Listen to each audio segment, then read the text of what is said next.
friends! Welcome here. If you're new, my name is Rebecca. My husband Murphy and I are currently traveling full-time, and right now we are in the south of Thailand. I love traveling.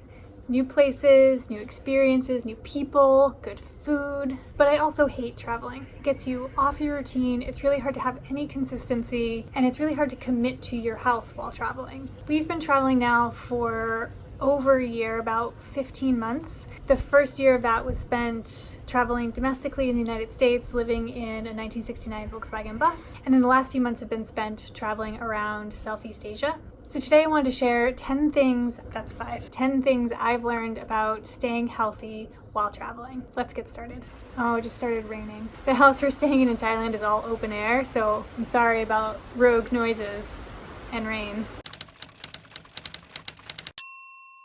So my first tip is to establish a routine before you leave. So this could be a fitness or exercise or movement routine, or it could just be a habit or a routine of drinking water or going to bed early and getting up early. Whatever habit you want to bring with you on your travels, don't wait till you arrive to start. So for me, I wanted to make sure that I had some sort of movement practice that was portable, something I could do while living in the van or do in a hotel room while in Southeast Asia. So a couple months before we left to travel, I started to try on and try out different movement practices that I felt were compact and portable, so that by the time we left, it was something that was already ingrained in me to do every morning. So my second tip is very related to the first tip, and it's move every day. And find a movement practice that doesn't require equipment.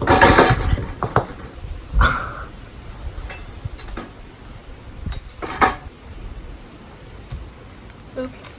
So for me, I found that traveling, especially for a long period of time, has been particularly difficult on my body. We've done a lot of long haul flights where I'm sitting for a long period of time, even buses and train rides that are extremely uncomfortable, and just traveling around the US in the Volkswagen bus. Like, I spent a lot of time sitting in the passenger seat of that bus, driving around the US at 50 miles an hour. So it became really, really important for me to intentionally move my body every day. And I had to pay particular attention to things like my lower back and my psoas hip flexor area, just because of the uncomfortable sitting that I've been doing. My routine is that every morning I do some sort of yoga stretching practice. And I don't put any constraints on what that needs to look like. It all depends on what I had done the day before, what I'm doing that day, and how my body feels. So that could mean that I wake up and do 10 minutes of very light, gentle stretching, or that could mean I do a really vigorous yoga practice. But I do it every single day. And then 3 days a week, my husband and I together do a HIIT workout, so high intensity interval training workout. And I found the combination of those two things works really well in terms of keeping my body healthy.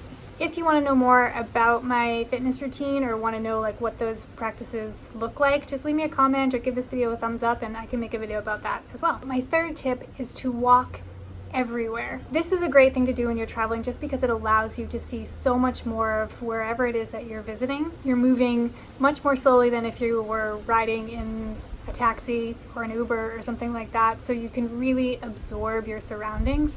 But also, it's just a chance to get your body moving, get your blood flowing, get your heart pumping. So there's been some cities that we visited where we'll walk 11 or 12 miles in a day, and you don't even know that you're walking that far because it's so exciting and interesting and fun to be in a new place. My fourth tip is to make time for what I call quiet contemplation. This doesn't necessarily need to be meditation, and I purposefully don't think of it as meditation. Sometimes it can be daunting to think, okay, I have to sit down today and meditate.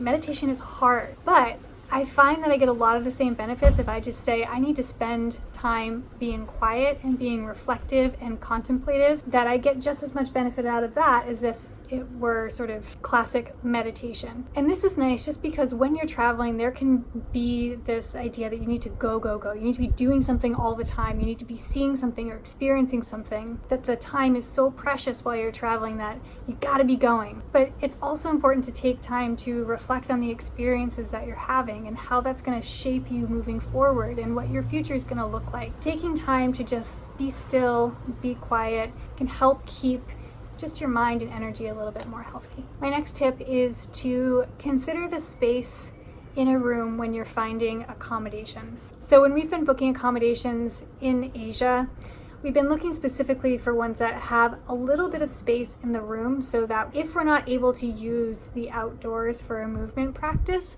we have space indoors to do that. And that was something I really learned from living in the van, honestly. I sort of thought when we moved into the van, like, oh, I'll just work out outside every day. And then the weather never cooperated. It was either cold or wet or raining. It was not a reliable thing for us to count on.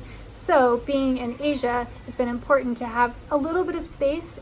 I find if it's enough space for me to like be in a plank position, so if I'm 5'8", you want 5 feet 8 inches one way and then like 3 feet wide the other way. That's enough space to be able to do some sort of movement practice. So just consider the space that you might need to be able to move within your accommodation.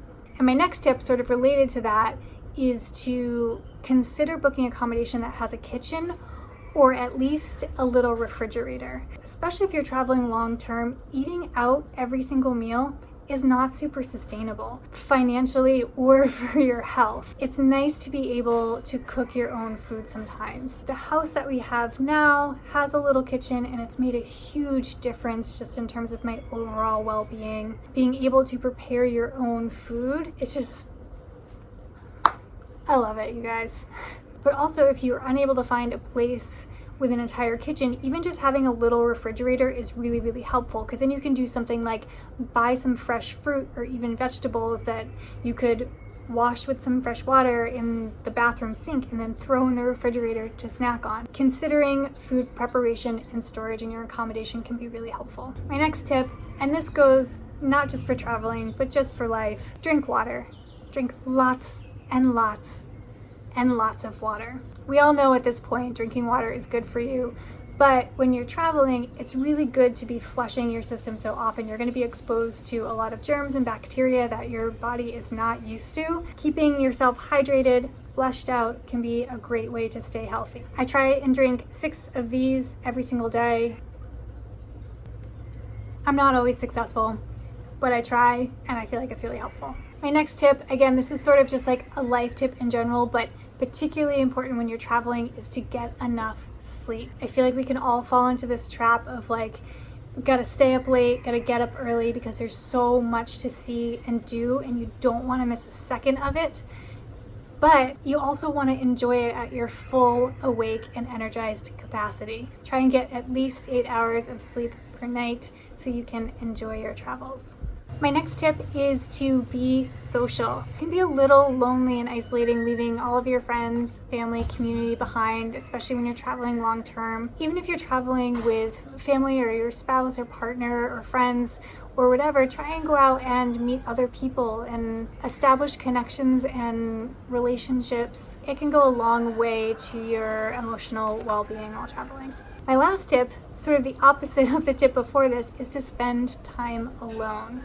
As I mentioned, I travel full-time with my husband. He is the best adventure partner I've ever had, but I also need some time to experience this outside the construct of our relationship, just to have time to do whatever it is that I want to do, have time to be with my own thoughts, have time to experience this by myself. It can go a long way to keeping our relationship healthy as well as my own mental well-being healthy.